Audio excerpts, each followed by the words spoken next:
The 2025 NBA Draft Q&A.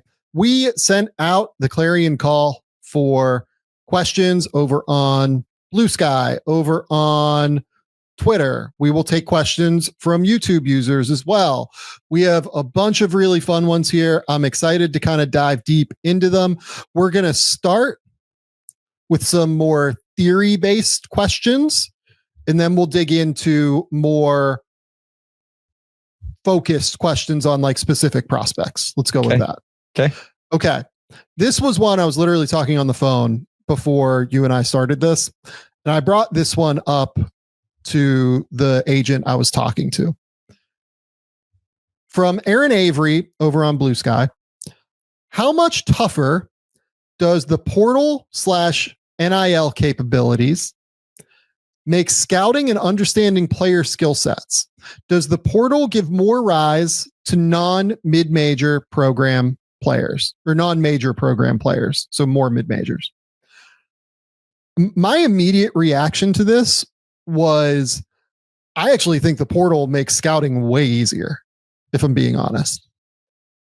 Specifically the portal, because if somebody decides to move from one situation to another,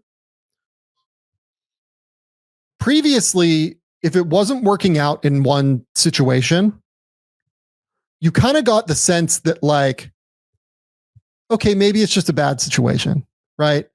Maybe it's just not the right coach for this kid. Maybe it's just not the right scheme. He went there for a reason and it didn't work out right. If he goes to a second location and it doesn't work there, it probably like kind of weeds that player out a little bit in terms of like someone that matters or doesn't matter. On top of that, like it gives players a second chance. It gives players like a better opportunity to find a scheme that fits them, to find a situation and a coaching staff that fits them. I think the portal has made scouting way easier. Now, the thing is that like, you know, when I'm talking to coaches and they ask me about like, hey, what do you think of this guy? What do you think of that guy? Whenever they're portal hunting themselves, it can be hard. Like it can be hard to say like this guy, his translation up to this level, you know, that can be trickier for sure. But I will also say this as somebody who like digs into the weeds and is constantly talking to college coaches as well about who they should look at, who they shouldn't look at in the portal. It makes me dig deeper into college basketball and have like a wider range of scouting, like a really, really wide lens of all of these guys. I think it's made my life easier as a scout. I don't know how you feel about it, Bryce. Yeah, no, I think what you said there is my biggest takeaway is you look for these guys at lower majors right now. Like you're looking for, you know, the big sky is always the conference for me, right? You had Dalton connect to Tennessee. You actually had Dylan Jones come out of Weber State last year. Cedric Coward is at Washington State this year. St. Thomas went to USC out of the big sky. Money Williams is at Montana right now. It's like, who is the next guy? And I'm not always saying they have to transfer, but you're always looking for the next player out of these conferences, right? The conference I played in, the Patriot League, like I'm always like, okay, where are these guys? They got a guy, they got a kid playing for Santa Clara right now. And after what Pajimski does, you watch every transfer that comes into Santa Clara. Like, is this the next kid that's going to do it? And so to your point, I think it makes it harder in that we have to be better about scouting across the country at all of these levels. But I'm more in tune to guys at that level than I think I would have been if I was doing this 8 years ago, because you know those guys are coming. And the other thing is then we get a chance to evaluate these guys.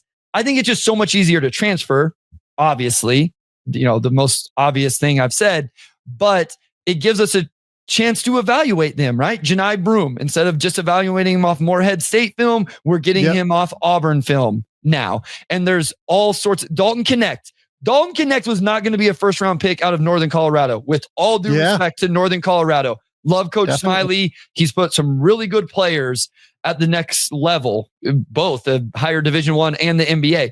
Connect wasn't going to be a first round pick out of Northern Colorado. Nobody would have taken him that way, but he got a chance to go play at Tennessee. So I think that's where it helps and make things easier is we get a chance to evaluate these kids at that next level and we get a better vibe and feel for them.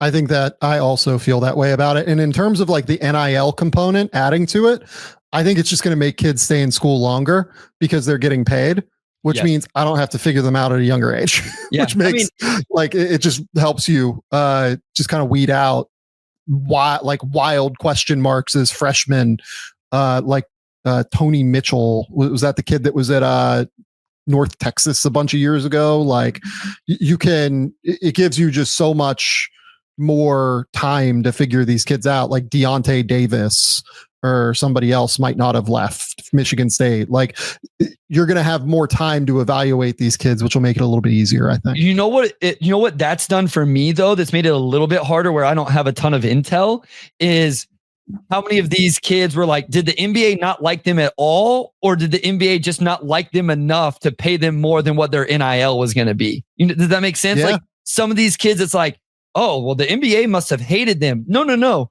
The NBA, he had 10 two-way offers. It's just his NIL package was more than that. And he felt like he could go back, make that NIL for a year, and then come back and still have those two-way offers or, move himself into a first-round pick. So sometimes I find myself going, man, they must not have liked him in the pre-draft. They must not have liked him last year. He hasn't improved a ton. And that's not the case, right? Like that's not realistic because the money is so good for some of these kids in college that it's a smarter money decision. That's right. That's absolutely right. Okay. From RC12, the runner at Blue Sky. How do you weigh a player you love and believe in, plus has a high median outcome, i.e. being a good rotation player, versus a player you aren't particularly high on, but has a huge upside? Yeah.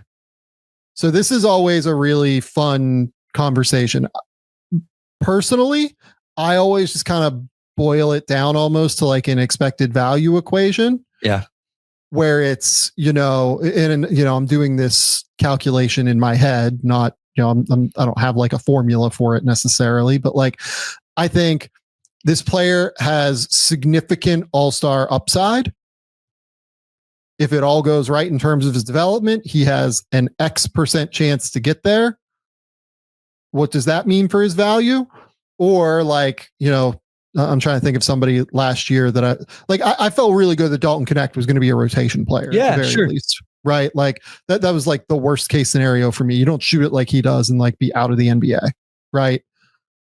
So, but I didn't love the like upside. Like I thought he might be like a 20 point per game scorer, but I didn't think he was ever going to be like a two-way savant that is, dishing and diming guys like all over the court. That just wasn't really his skill set. So like, how do you mix and match that? I mean, it's, again, to me, it's like kind of, I think of it like an expected value equation in my head and kind of go for it there. The only place where that shifts for me a little bit is near the top of the draft. And all of these situations are so team by team. Yeah. Right. Like if you are the Brooklyn Nets right now, or if you're the Washington Wizards, like the Wizards were the perfect example of this. Like Alex Sarr makes a ton of sense for them. Just to take the flyer on and see if it works out, right? You have multiple first round picks. You might as well go for this and just see what it looks like. Correct.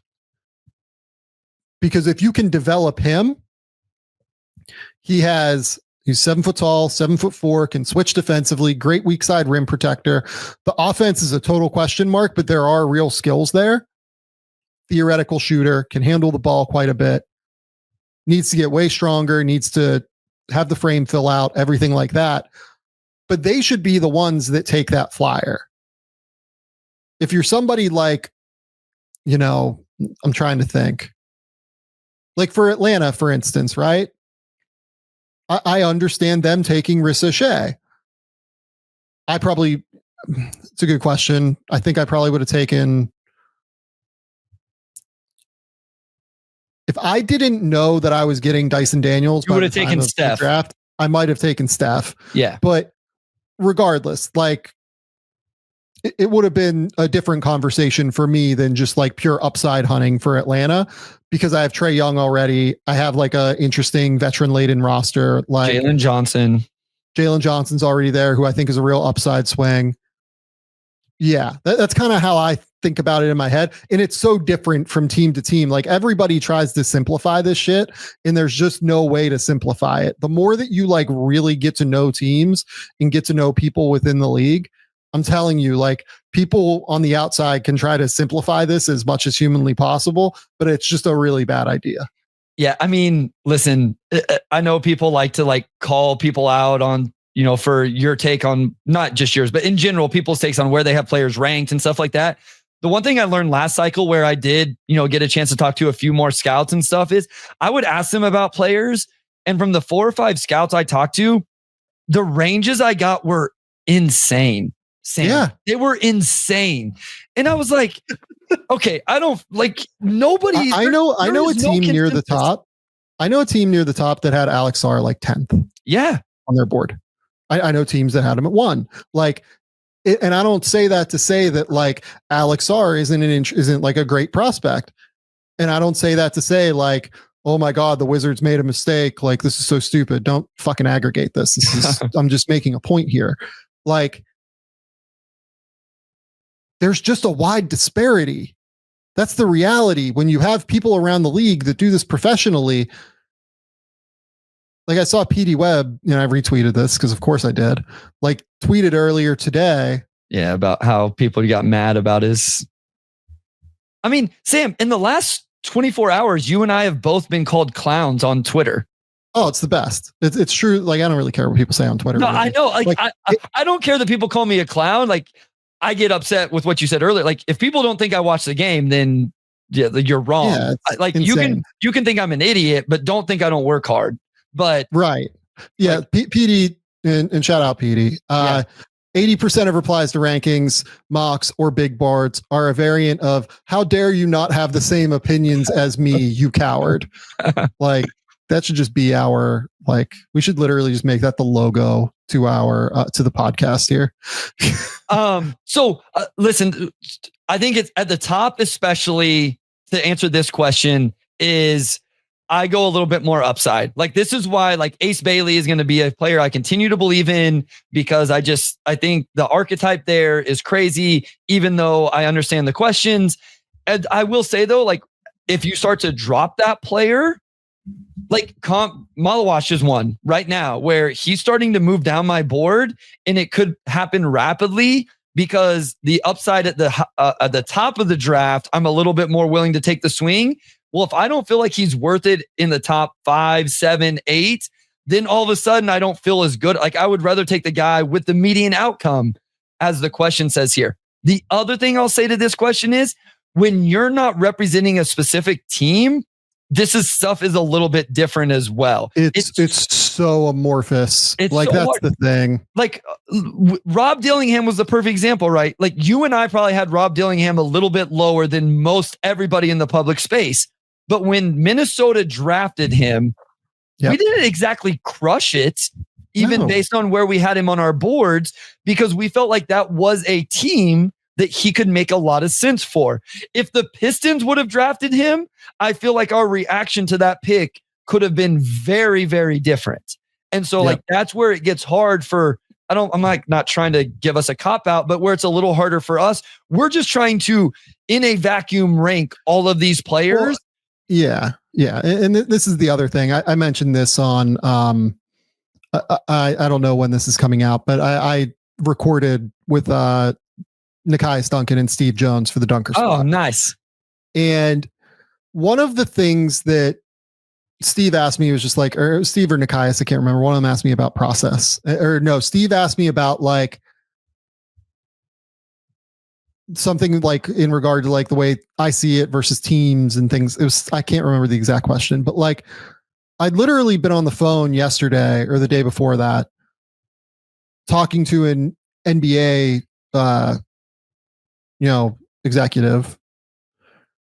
And we were talking about the fact that like this person like does not have a ranking right now. You know what I mean? Because different teams do it different ways. Like some teams have already submitted ranking. Like some teams have made their scouts, their executives, whoever submit rankings already, and they average together and that's their board, for now, right? In terms of who the lead executives have to go see. Some teams do it where like nobody has a board yet. They haven't even met yet on this. And they're just trying to gather information, right? What like particularly I do, and you know, what you do as well now, I have to do all of this publicly. Yeah. Like teams get to do this behind closed doors and get to like have different thought processes and like throw different weird takes at the wall. And like we try and do that anyway because, you know, it's whatever. But you better believe that when we do that, we're absolutely going to get called clowns for doing it. We're absolutely going to get ripped on the internet for throwing different ideas out there. And it's fine. Like I don't really care. I don't know how you feel about it. I've just built up like 10 years of, you know, I told whatever it is at this point. My love language is words of affirmation. So it cuts a little bit. That's why I don't follow. I don't follow the comments while we record live because I struggle. The YouTube comment section here is actually, or like the live chat is always pretty good actually. Yeah. But like, I have to do this. I have to release a top 100 board earlier this week publicly. Like NBA teams don't have to do that. Like it makes their life like a little bit easier in that regard. Like I have like different takes on things than other people do. Like I saw Wasserman release his top 100 or his mock draft. He has Miles Bird in the top 20 right now. That's a guy that a bunch of scouts went to go see. Where was he? Was he Palm Springs or was it there might've been a San Diego tournament as well. Actually, now that I think about it, he might've been there. NBA scouts I talked to really liked them. Like it was hit or miss depending on who I talked to, but like, I'm not like, I don't know that Miles Bird's a 2025 prospect, but I'm not going to clown Wasserman for being like, you know, for having a different take than I do for a player that I think has a lot of upside. And I rank Miles Bird at like 99 or something like that. I mean, here to the question too is we also don't have a team construct to build our thoughts and processes around, you know, like we don't have a team where we have a primary. Yeah. We already have a primary option, right? Well, if I'm a team that already has a primary option, I can eliminate all of these upside primary option guys on my board or rank them lower where it's like, okay, only if he really falls do we take this guy. We just need to go get a 3-and-D wing or we need to go get a, you know, whatever. Like it just, we don't have that. We have to just say, okay, well, this guy is what, to the question, I really believe in him, but he's kind of a median outcome. Well, that may not make sense for the 5 teams that are up, you know, with whenever he becomes available, as opposed to this, you know what I mean? Like we just don't have that construct to do in terms of that. It's just big picture, like everything, and it makes it hard. Yeah. And Dirty Dancer brings up NBA teams literally you have to find 3 guys they like and probably barely care beyond that. That is literally the best piece of advice. Not the best, but like it's up there in terms of like really smart things I've been told from a GM. I don't know if I can say the name of the GM who said this necessarily because we were just like literally driving back like from a place at Portland, like at Hoop Summit. So it wasn't like we were on the record or anything, but like this person, like, you know, told me, he was just like, look, I don't really care what, like how strong or weak a draft is. I just have to find one guy. Yeah. Like if I've picked 20 or whatever, all I need to do is find a guy that I like. And the odds are there is one guy available that I think is going to be a good NBA player at that point. Yep. So it's just it's a totally different job. And I don't know if people totally recognize that. Yeah. Let's get to a quick little note from PrizePicks. PrizePicks is the best place to get real money sports action with over 10 million members and billions of dollars in awarded winnings. PrizePicks has made daily fantasy sports accessible to all. You just pick more or less on at least 2 players for a shot to win up to 100 times your cash. Run your game all season long on PrizePicks. PrizePicks is the best place to get real money action. There are over 10 million members. Like I said a second ago, they invented the flex play, which means you can still cash out if your lineup isn't perfect. You can double your money even if one of your picks doesn't hit. PrizePicks always puts its members first, so all withdrawals are fast, safe, and secure. When my picks hit, I can get my money in as quick as 15 minutes. We are big fans of PrizePicks here. We absolutely love the app and what they're doing for the daily fantasy sports scene. Download the app today and use code GameTheory to get $50 instantly after you play your first $5 lineup. Download the app today and use that code Game Theory to get $50 instantly after you play your first $5 lineup.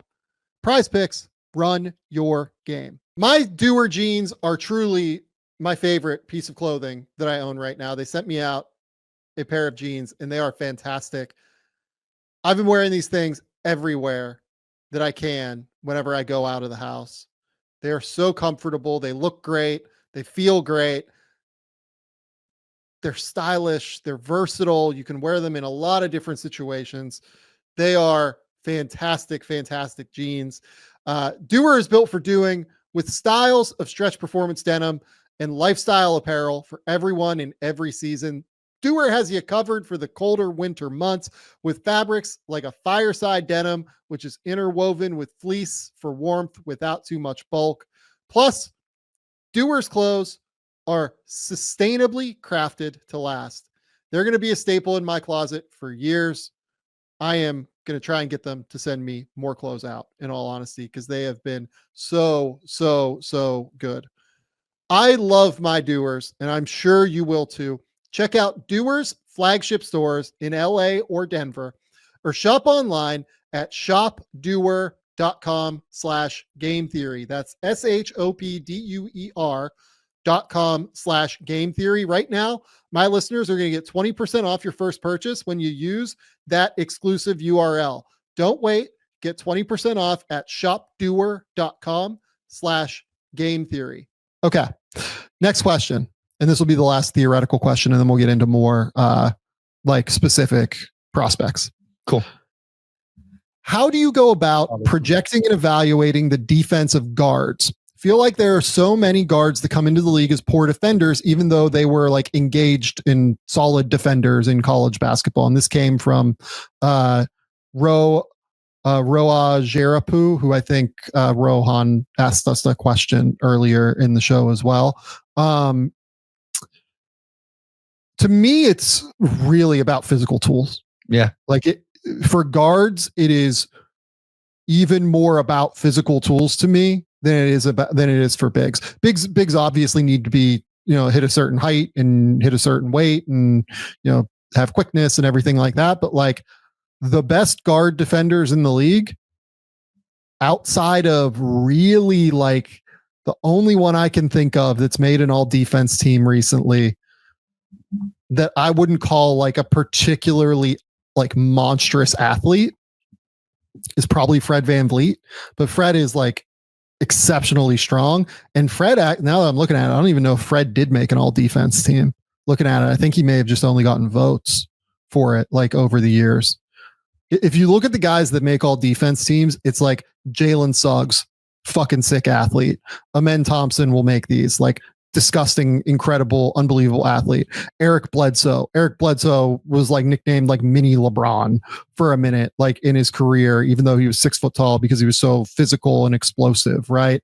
Mike Conley was one of the fastest guards in the league when he was really, really good. And look, like defensively, you need to be good at navigating screens. You need to be good at doing, a number of different things. It's not just physical tools, but for me, like a big piece of evaluating like who are going to be the highest end defensive guards in the league, it's physical tools for the most part.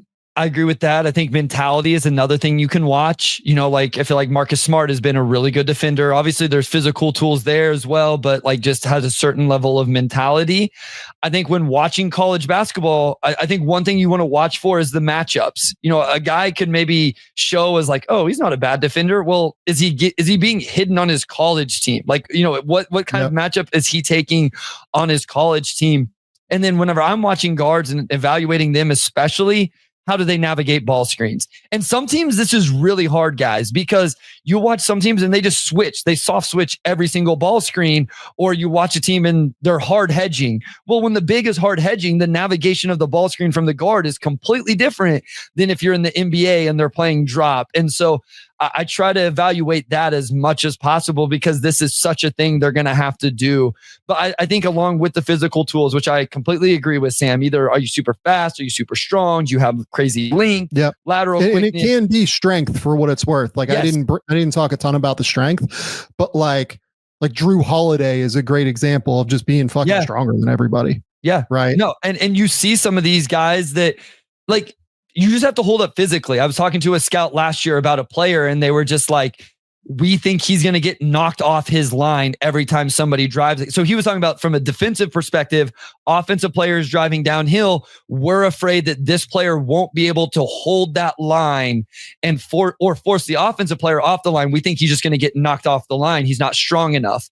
And so that's a huge part of it as well. But just the mentality, I do think with guards still, you want to see, do they rotate, all of those type of things? But I reserve that more for forwards, bigs, in terms of kind of the off-ball movements and rotation and low man verticality and all of that stuff.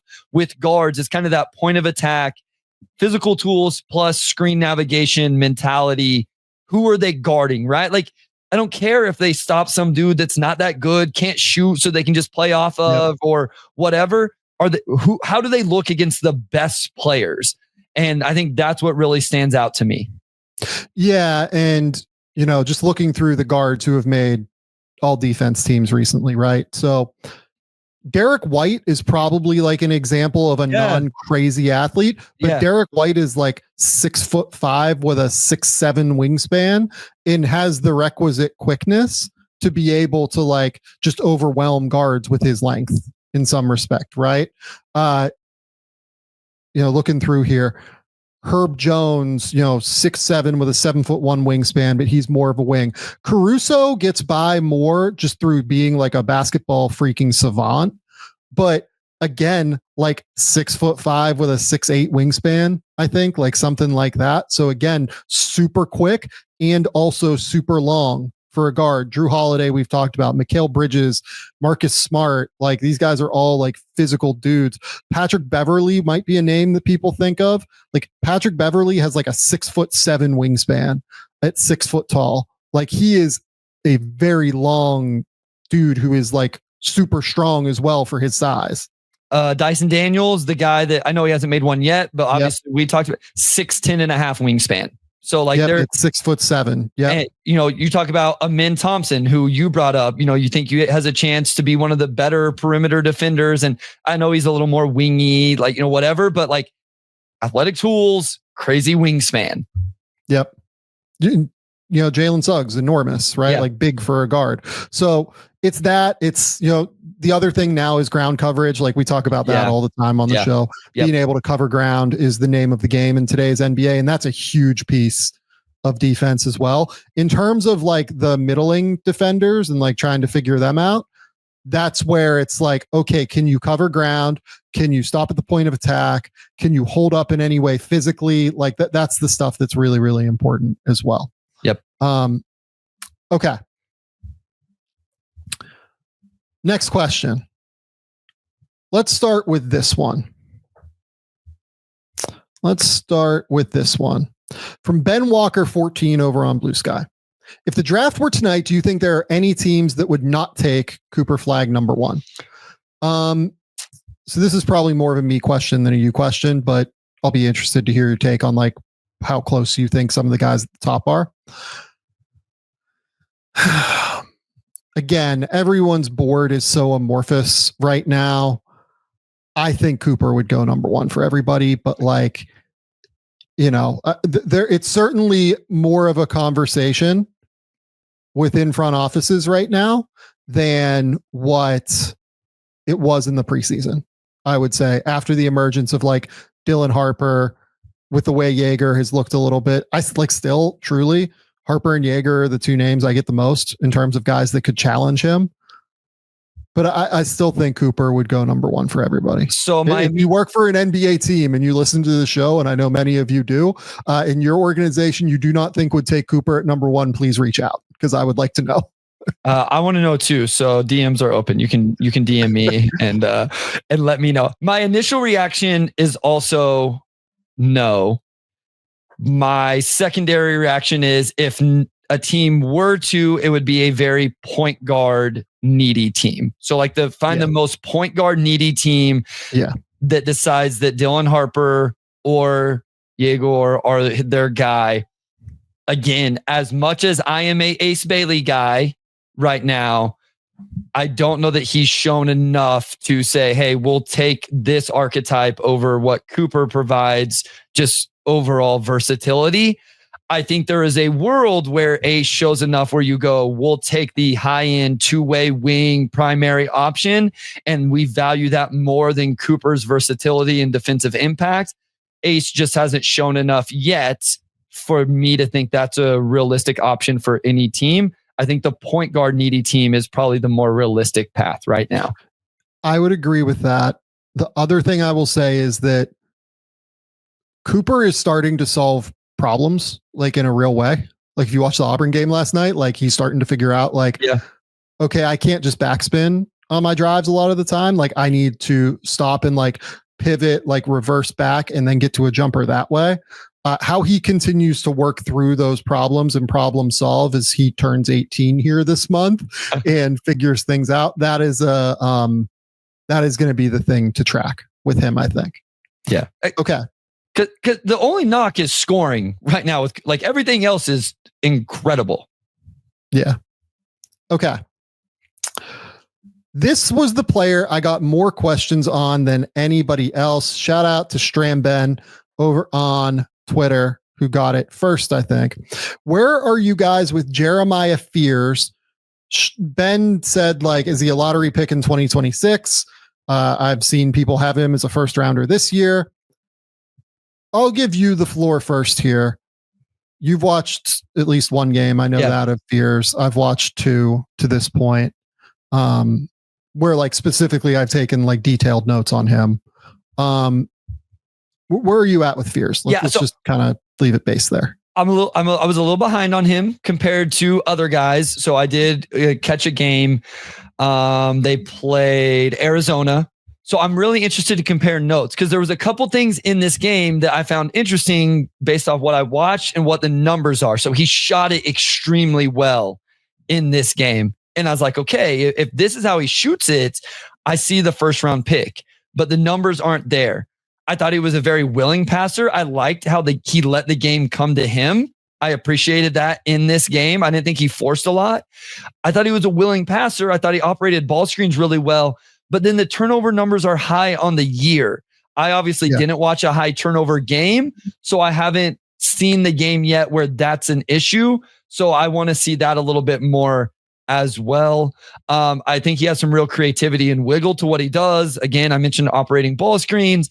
Defensively, okay. The defensive play names are really good. The steal numbers are really good, but this was actually a game where that didn't show up as much. So yeah, I feel like both Arizona and Louisville in the two games I watched, like kind of went away from him a little bit more. Specifically Arizona, like just didn't really, like they were trying to attack other guys on Oklahoma. They weren't really trying to attack him. Yeah, so that's where I am at after a one-game watch. Obviously, I will continue to watch games very soon to get a more well-rounded picture. I'm kind of interested to hear how you can balance that out by watching the Louisville game also, and maybe anything you saw differently from the game against Arizona. Yeah, so my notes here, and there are a lot of them. So in general, I was a little bit worried. So baseline look first. Definitely a guy that we have to take seriously in 2025. Yep. Like 100% a player that like really could end up being a 2025 first round pick.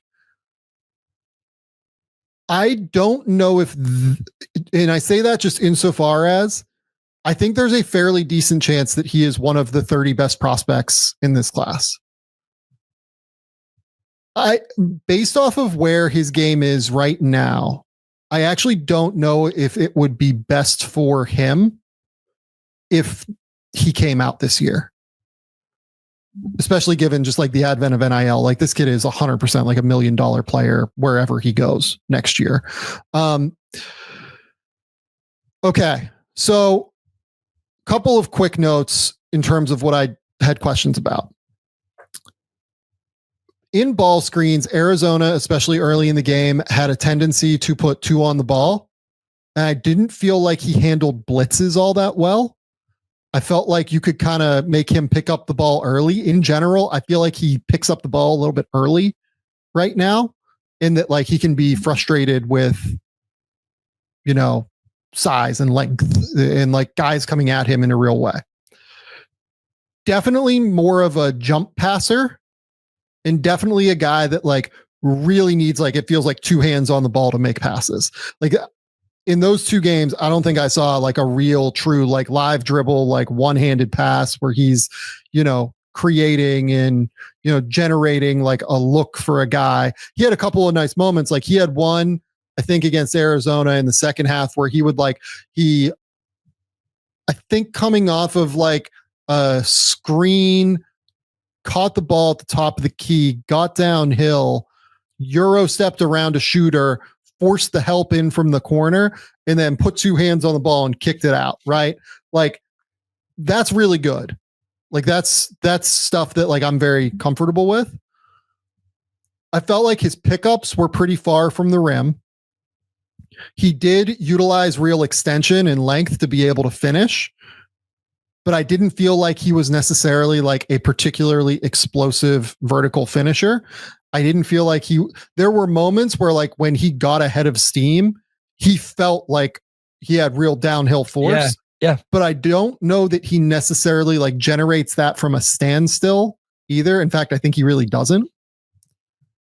So I wonder if like another year just physically would really help him. I actually like the pull-up shot a little bit more than I like the catch and shoot shot. Okay. His catch and shoot jumper takes forever to get off right now. Okay. He has like a very elongated dip. He brings it up here, and then like the release looks really clean, but it just feels like it takes forever, and those windows close way quicker in the NBA. So I was interested to see if you would bring that up. I didn't mention, I thought the mechanics looked good, but yeah, I thought the catch and shoot was super slow. Yeah. There's like some suddenness and shiftiness when he's like downhill driving in a straight line. I don't know that I saw like, crazy right to left. He had a couple of push crosses that I thought were pretty interesting. But not like consistent, like super shifty right to left, right? It was more like, okay, I'm downhill. I'm going to go like, Euro around a guy, or I'm going to like have a nice little inside out dribble and kind of get him a little bit off balance in terms of change of pace and then go. Definitely a guy worth looking at. Definitely a guy that might be a 2025. I don't know that I want to like predict what exactly he is yet.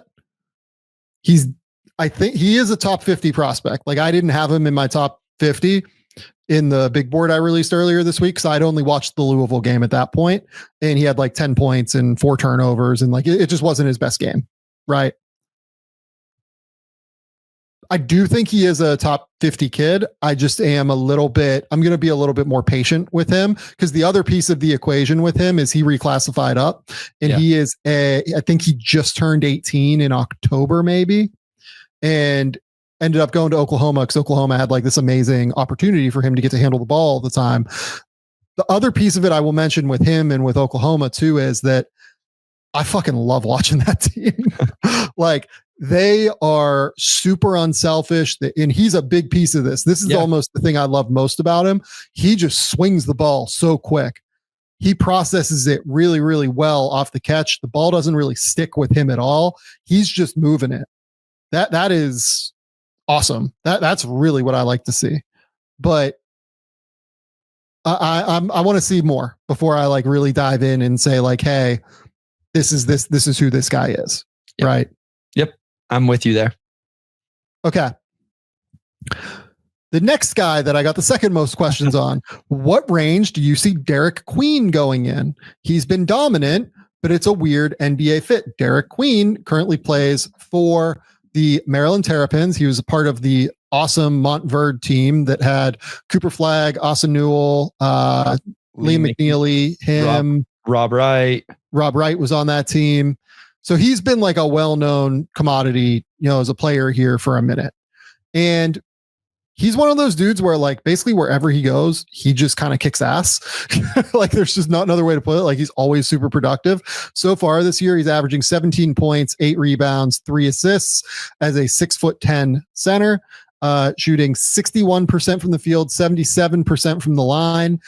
If you look at his shooting ability, like has these goofy ass, like, fadeaways from 18 feet and has real touch around the basket.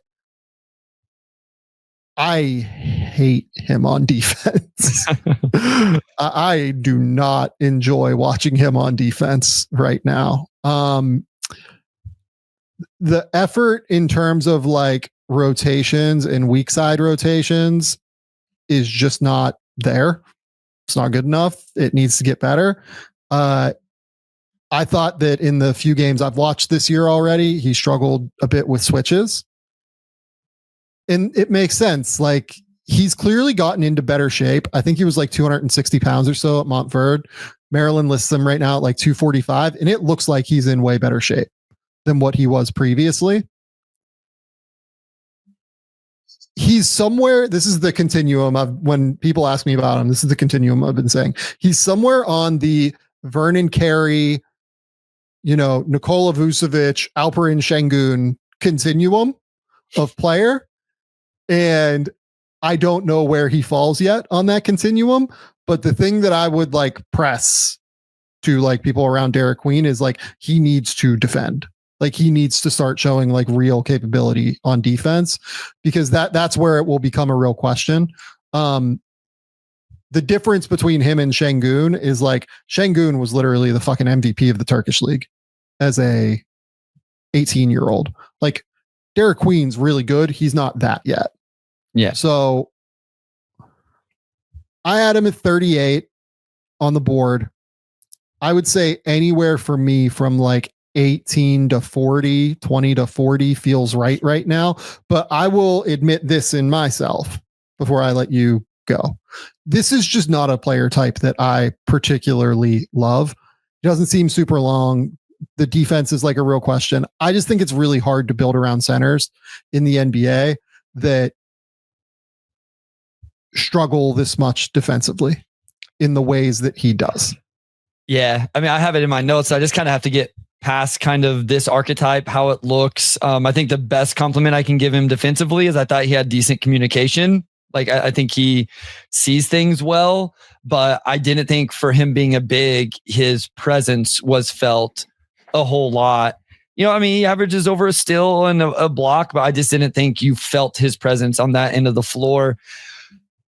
How good do you think the passing is? Because to me, like that's got to be a huge part of the offensive pitch, because this isn't a floor spacing big.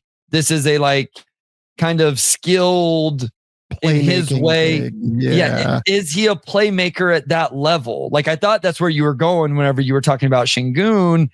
I think he has soft touch. I think he can get downhill a little bit. Like I think he's skilled in that way. Is he a big time passer? Like that I'm kind of asking myself. I have that in my notes that as I watch him, I want to decide, do I think he's a big time passer, operate DHOs, run the offense through him at the high post? Does he have that type of ability as a passer? I think yes is my answer. And part of this goes back to like the high school tape. I think he showed like a lot in the high school tape of this, because I know that you've watched a lot of those Montverde games too. Yep. Like I thought his passing ability, like he would hit McNeely like all the time. Yeah. Like for open threes, it felt like. I think yes. And I actually do think he moves pretty well on, like he passes pretty well on the move as well. That's like a pretty impressive skill set for me, is like he will catch, take a step on a euro, and then like throw a kick out. The big skill with him is the footwork is just unbelievable. Yeah. Like the footwork for a guy this size is incredible. It's absolutely elite. But is it good enough to like really, carry an offense? Like, can he be the best offensive player, the second best offensive player on the court? Because that's really what he probably has to be. Like Nikola Vucevic right now is averaging 22-11 and shooting like 60, 50, 85 or whatever, and has been unbelievable. It hasn't led to wins. Yeah. And like, you can talk about Chicago not being like particularly talented, but like that team has him, Kobe White, Zach LaVine, like they have some vets on that team, like around them. If that skill set was really valuable, I feel like they would actually probably be, closer to 500 than 9-13 with the 26th best defense in the league. The Josh Giddey disrespect, Sam. Didn't bring up Josh Giddey. Giddey as well. So like, here's the thing. I think at 38, I'm probably a touch low on Queen. Because at the end of the day, I do think he will, at the very least, be like a serious bucket getter in second units in the way that like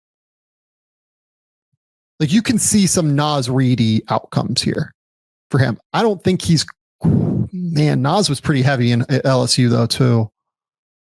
But it a bit like he's one where it's really going to depend on like whatever you think the intel is in terms of like, is he going to continue to get into like, is he going to be willing to get into elite shape all the time?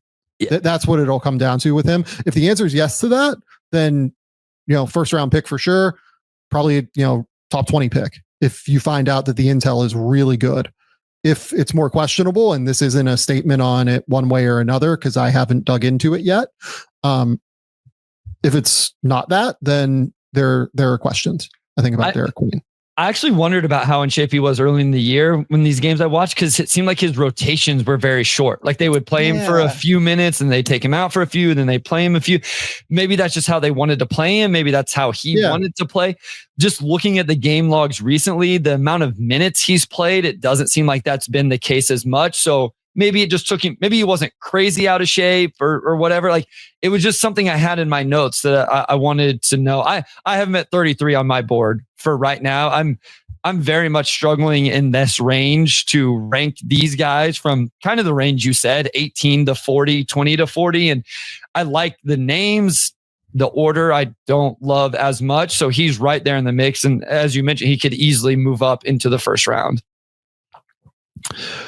Yeah, I think that I would probably have him in the top 30 at this point, but I would like to see real defensive improvement. It's like I'm comfortable taking a backup center at 25 or whatever is the thing. Yeah. So like if I get a really good backup center who I know can really play, I'm good with that. So I think he can at least do that. Like I think he will be so good offensively at that level, like as a backup big, that you can be pretty comfortable with them. The other thing though about this is that these guys that produce big numbers tend to get overpaid in their careers. And that's great for Derik. I'm really excited for Derik, but if I'm considering it in a different way, I don't know how enthused I would be about that. With Robinhood Gold, you don't need a silver spoon to eat up the financial favors of the 1%. Now, the resourceful individual with Robinhood Gold can earn a very liberal 4.5% APY on uninvested cash and be rewarded with a handsome 3% retirement boost on IRA account contributions. Robinhood Gold provides the privileges of the high net worth for any net worth for just $5 a month. The new gold standard is here with Robinhood Gold. Sign up at robinhood.com/gold. Terms apply.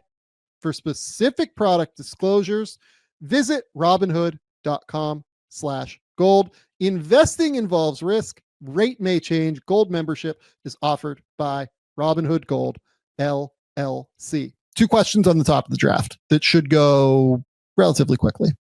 Based on what you've seen so far this season, how many of these prospects do you project would have been picked before Zachary Risacher at number 1 overall? 4, 5, 4, 5. I would say 5 for me. Kasparis. I don't know that everybody is there on Kasparis in the way that I am. I think I feel comfortable right now saying 4. Yeah, that's okay. Yeah, it's the same 4 with the same 5th then, right? Yeah.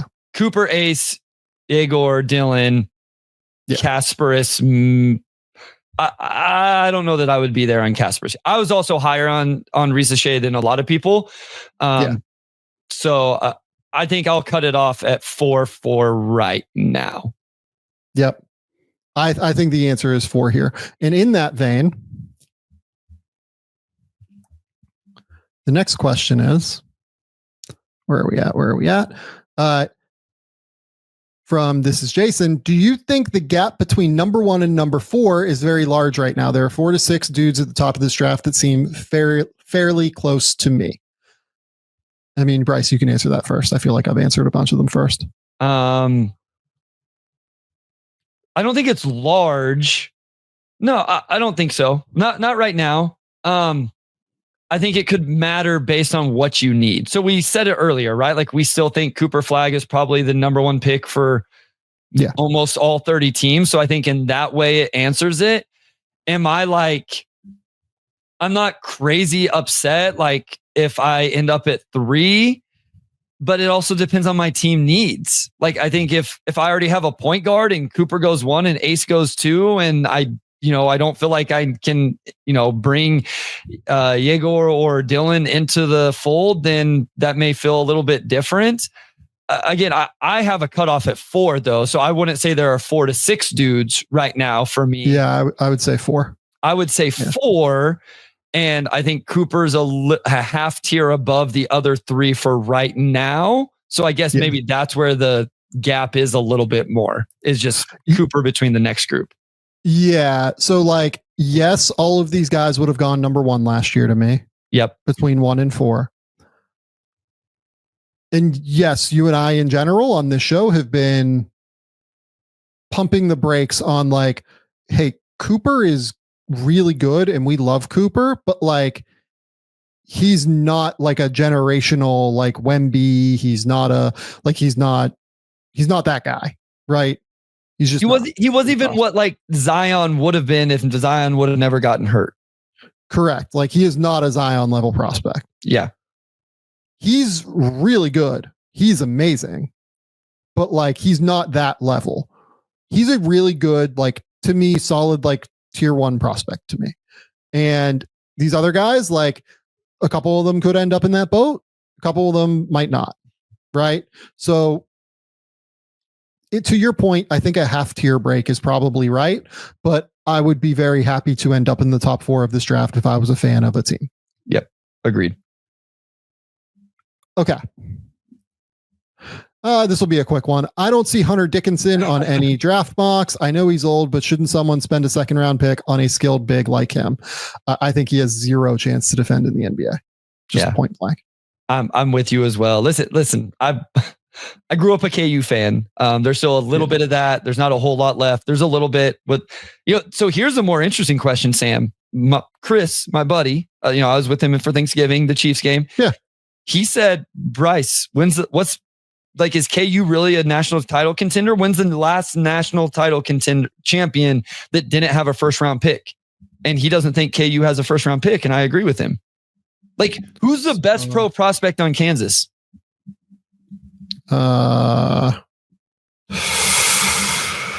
Who is the best pro prospect on Kansas? That's a great question, Bryce. I did not think about that coming into this. I would say it's probably Flory. Is it still? I'd say it was Flory coming into the year. I just didn't. Is it still Flory?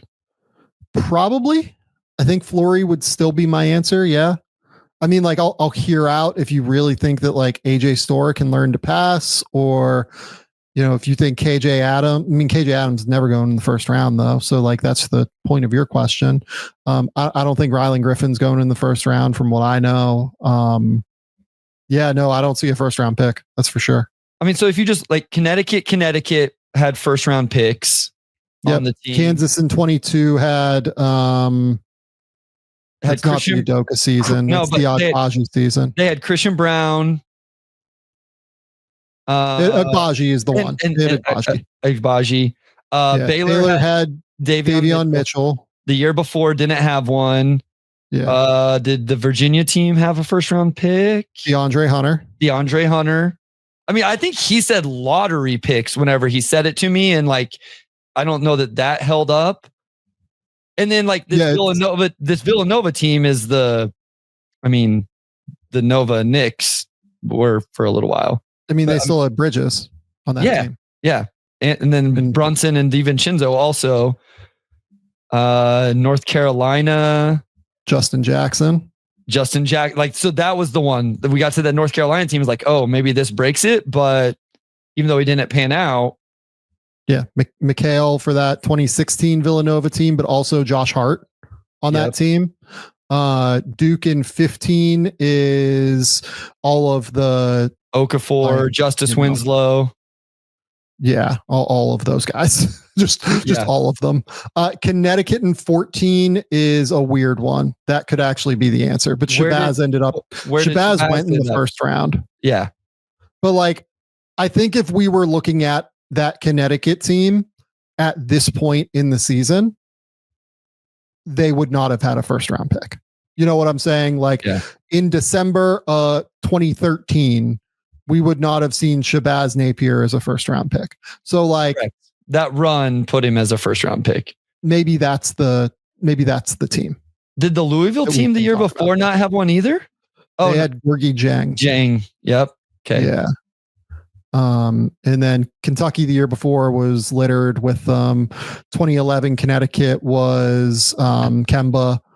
2010 Duke, I think, had a few of them, right? Because they had maybe they didn't. Singler? Where did they had young Mason Plumlee on that team?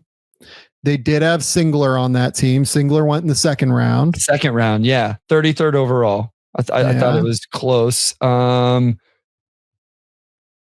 This actually might be the team for what it's worth. 2010 Duke. Yeah. Because Plumlee could be like the equivalent of like Flory this year, where like younger guy maybe becomes a first round pick down the road. Yeah. I don't know. It was interesting. Yeah. So actually, now that I think about it, Nolan Smith went 21st overall that year. Oh, okay. But still, regardless, like, okay, look, with Kansas, like I'm in wait and see mode a little bit more than some other people are. And to that point, if Kansas wins a national championship, there's a chance one of those guys plays themselves into a first round pick based off how they play in the Big 12 tournament and the NCAA tournament. I don't think it's Hunter Dickinson, but maybe Storr does figure it out, or Rylan Griffin gets on a crazy hot streak from 3, or something like that happens. Yep. Maybe DeJuan just goes crazy and show, like, I'm not a DeJuan Harris guy, but maybe as an NBA player, maybe he just shows this crazy, like, lead guard something. Like, I think he's too skinny for that to ever happen. Maybe that is the path to it. I don't think they have a first round pick. I don't think Hunter Dickinson's an NBA player. Yeah, I don't either.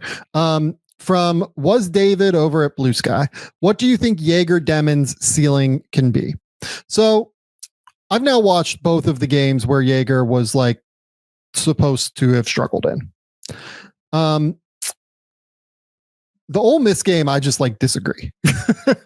I will just say that I disagree with people that say he struggled. He should have had, like, I think I counted 9 or 10. He had 9 or 10 potential assists in the first half of that game. And BYU, I think, converted 2 of them. So like if he ends that game at, I think he had 16 points and 4 assists. If he ends that game with like 16 points, 8 or 9 assists, which wouldn't even have been the extent of his potential assists, we just look at that game totally differently. And I think that process bore itself out. The Providence game is one where, like, okay, I get why people are a little bit worried. What I will say though, when I talk to people that were at that game, they seem to be of the opinion that he struggled to deal with the ball pressure. I think he didn't deal with the pressure when he got like these post-up opportunities, and he didn't often go and like live in the paint in this game. But I also didn't really think that like the ball pressure bothered him a ton. I thought it was more that he just missed shots. Like he missed like 3 or 4 wide open threes and missed like a wide open mid-range pull up and missed like 3 shots at the rim. And like still, even though he was like 0 for 7 in the first half, I think he still had 6 points because he got to the line 3 times. again, it wasn't a good performance by any stretch of the imagination, but he also had, I think I counted like 6 or 7 potential assists in the first half of that game too. And they converted, I think, 2 of them. So am I being like a bit of an apologist? Like maybe, but he still flashed some things in that game, like as a passer and playmaker, where I was like, I'm pretty good with this. And this still looks the way it's supposed to look to me in terms of being like a top 5 guy. It's just whether or not he can score. And that was the question for me coming into the year. So like seeing a game like that where he fails like as a scorer, basically, that's definitely a sign where I'm like, I want to see what that looks like moving forward. But he shot it well coming into that game. So I'm like a little bit higher on it in the aggregate than I was. The thing is that like the passing and the playmaking still held up like in every way, shape, and form to me. Yeah, like the question brings up Cade Cunningham. I think as prospects, Cade was, I don't know, I feel like Cade was more of a scorer in college. And maybe there's some more questions around his passing where, I mean, I think Yegor's a better passer as a prospect than what Cade was. Would you agree with that? Oh, I don't even think it's close. Yeah. So Jaeger is going to enter the NBA, in my opinion, is like one of the 12 best passers in the league. So that's it might be higher than that. That's a ballpark, but like he's going to enter the NBA as just like a totally super high level passer. Yeah. I'm just looking at like assists per game for NBA, NBA. Like I can't find the right name that makes sense, but like, I think his ceiling is just like go ahead. I'll give you the name that I've been using with people. Okay. I think he's like 6'9" Halliburton. Okay. And the reason I say that, Halliburton's a way better shooter than he is. And that's the swing here. Yeah. Again, like Halliburton has not made shots this year. Halliburton has not been a super valuable player this year, frankly. Mm-hmm. When he made shots last year, he was one of the 6 or 7 most valuable players in the league. Right. So Halliburton is a much, much, much better bet to shoot than Jaeger. Jaeger's going to have to shoot it. But if we're talking like pure ceiling outcome here, if Jaeger shoots it, that's what this is. Like he is a big, athletic, 6'9" Halliburton. Like Mr. Ray in the comments brings up, he's closer to Giddey than Halliburton. He's like kind of in the middle of the two to me, because he's like, what people don't get about Jaeger, he's way more athletic than Josh Giddey. Like so much more athletic than Josh Giddey. He is way more fluid. He's more explosive. Like it's a different deal with him comparatively. To me, it's more like his handle's a little high, much like Josh's is. But like he's definitely a better athlete in terms of like getting downhill, being able to leap, being able to finish above the rim, being able to consistently separate downhill. Like he's way different to me than Giddey as an athlete. And and to your point, he has shot the ball well, even with whatever the most recent game where he didn't. Yeah. I mean, the percentages are still, 50-39. His free throw percentage actually is the one that may be the most concerning at this point on 25 attempts. So smaller sample, all smaller sample right now. But I mean, he's given reason to believe in the jumper. Yeah. And to this question here, Jaeger's never shown to be that level of shooter. Trust me. I'm the guy that had him way low on my board, like 25 coming into the year, because I didn't think he could really shoot. The jumper looks way better this year. Like it's a totally different mechanical situation this year. I've broken that down in a video over on the YouTube channel. By all means, go and watch that and go take a look. Totally different jumper than what it is this year. Sometimes it flattens out. That's definitely a concern for me. And he's not the level of shooter that Halliburton is.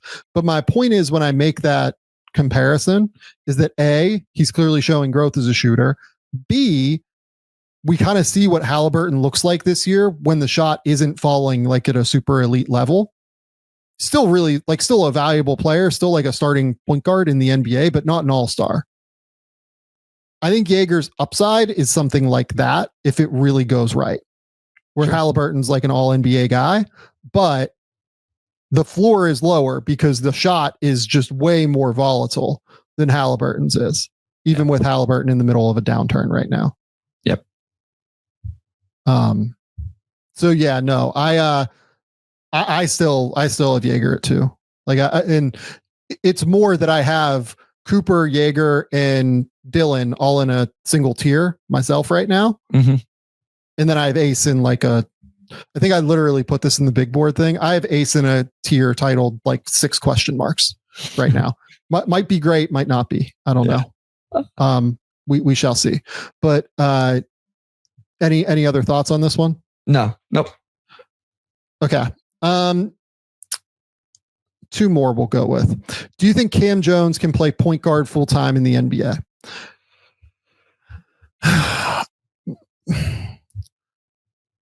No, I think is my answer. But I think there are lineups where he's going to be fine playing at the 1. If you get him like with the right teammates next to like a bigger creator and another guard who can handle, like, you could see a situation where he can play the 1, but yeah, I see him more as like a combo as opposed to a 1. I agree. I don't know that he breaks down the defense in that way to create. I think he does a good job getting the ball where it needs to be when it needs to be there.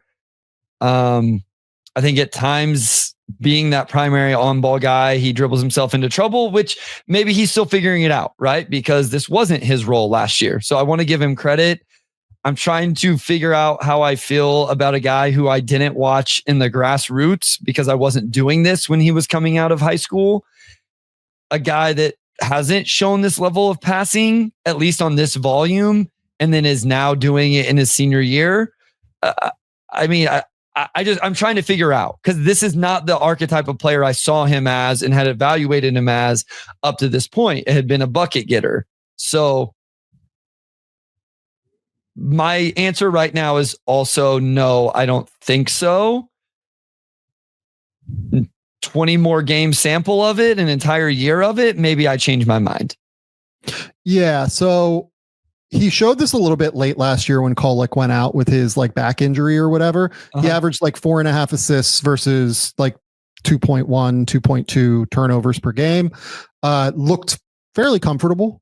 I thought, being able to control and, play within their offense. I don't know if he like dictates tempo quite as well as like a real point guard. Look, I think that he can be like a situational point guard. Yeah. Is like the easiest way to put it, maybe. If he goes to the right team in the right situation, I think the answer is yes, but it's going to be, like kind of hit or miss. And for what it's worth, like AA saying that like he's like 6'5", maybe he's talking about somebody else, but Kam Jones is listed at 6'5". I don't think he's going to come in at 6'5".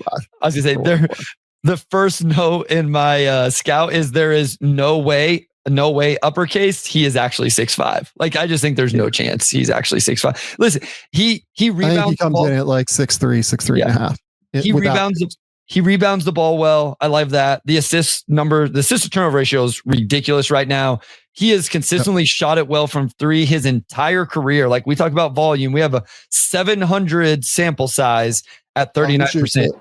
The free throw percentage being as low as it is weird. This will be an interesting one to track into the NBA. He can really score it, like last year just as a score. So I'm intrigued. I did not anticipate having Kam Jones in my top 30, 35 coming into the year. And so the fact that it is there now is a testament to how he has shown this growth. Real quick, what do you think about this defense? I love his communication. I think he maybe has more communication than any perimeter player I've watched. Feel like he understands defense. Do you think he holds up and is actually impactful on that end? Does he end up being neutral? He is a little bit smaller. Yeah, my issue was more that I don't think he covers a lot of ground. Yeah, sure. As opposed to anything. Like, if he's in those like 1-on-2s in the weak side, like I've seen him struggle in those over the years, which is a worry. I do agree with you. Like, he seems to be talking out there all the time. Seems like a really smart guy. Yeah. But I've never really been a fan of the defense. And on the ball, I don't think he's a great defender either, comparatively to like NBA level. Gotcha. Final question. If the Blazers end up below the number 1 overall pick, how good would Scoot Henderson have to play the rest of the season for the Blazers to not select a point guard in the lottery? So here's what I would say to that. I think that most of the point guards in this class, because they tend to be a bit bigger, actually work with Scoot. So like Egor being 6'8", 6'9", Dylan Harper being 6'5", 6'6", Kasparis being 6'5". These guys that are like, you know, if you want to call Seraph a point guard, like Seraph is like 6'5", right? Most of these guards are big enough to where you can envision a world where, hey, you draft this guy, you can play him next to Scoot, and they can both still get the developmental minutes that they need. Look, I was pretty clear, like even in the preseason, that I didn't really like what I had seen from Scoot early on. I have, you know, continued to be disappointed, like in his gathers and in just like the attention to detail. Honestly, like that he still gets to the lane, he still gets to the paint. He is able to create separation. He is excellent in ball screens at doing that. It's the decision making, it's the gathers, it's the places that he ends up putting himself after he gets to the paint that are the problem for me with Scoot. And that to me is like something that I would have hoped took a leap from year 1 to year 2. And you could see it in the preseason that like it still wasn't there yet. So if I was the Blazers, I would be worried about Scoot right now. And this comes from someone who like really, really liked Scoot coming in as a draft prospect. Yeah, same. I did as well. I think he'd have to show real improvement right now. I mean, this is where like there's 2 layers to this where I'm more of an Ace Bailey guy. I would just be like, take Ace Bailey. And, sure, you know, because I'm a Bailey guy, so it's a little bit easier. But let's say they ended up at number 3, and in this world, Cooper's gone, Ace is gone, and the next 3 best players on my board are Egor, Harper, and Kasparis. I wouldn't break tiers because of Scoot, I guess would be my comment on this one, unless he shows some sort of real growth. And I think you bring up the size of those 2 guys, that allows you to not just say like, hey, this just put Scoot on the bench and this can never work together. They can never play together. We just talked about Egor shooting and in terms of it potentially being decent. Harper hasn't shown that as much consistently, but you know, he's a 79% from the free throw line so far. So that hasn't been bad. He's had a couple games where he's hit some threes. Like I think you can make it work and figure it out if you don't want to break tiers. So I wouldn't do that. If they were at 3 and those 3 guys are on the board, I'm not then going to Liam McNeely or, you know, Con Knipple or somebody like that just because I don't feel like I can draft a point guard. And I think because those guys are big enough, I agree with you that I wouldn't break tiers. Now, like, I don't know how great I would feel about taking VJ Edgecombe and putting him next to Scoot. Like that's one where like if they ended up like 7th or 8th and he's there, like that's a trickier one to me. But yeah, I'm with you that like I'm at the point where I am making Scoot earn it like every game at this point and like really putting pressure on him. You got to figure this shit out. Like you got to get with it here. You got to like live in the film room. You got to live in the gym, figure out what's going on with your problems, figure out what you're seeing on the court. And you got to make some strides here. They're not going to get like, he's going to be there next year and they're still going to be developing him next year. I can't imagine unless he like completely bottoms out and craters. I can't imagine a world where they're not going to still be invested in the Scoot Henderson business next year. The hard part is like the growth just isn't there. Like even statistically, like either the numbers are pretty much the same, like field goal percentage is up a little bit, but the attempts are down, free throw percentage is down and the attempts, turnovers are down a little bit. Like there's just, it's like game by game for me. It's a roller coaster when I watch him. Like in that game he played, like he's missed, you know, a bunch of the games recently. Like he played one recently against Indiana. And I thought he was great in that game. Like I thought that his tempo was a little bit better. He passed super well. I mean, it was against Indiana. Their defense is a sieve, but like that was the kind of game where I was like, okay, like this looks pretty good. I'm excited about this. And he has this, goofy quad injury that he's dealing with, and you have to hope that he can get like fully healthy before he gets back on the court. But like maybe being off the court and like watching a shit ton of tape and like really understanding that, okay, I'm in my second year now and I'm like still really struggling. I have to figure this out. Like whatever it is, maybe, they have to figure out different developmental techniques with him. Maybe it's on him.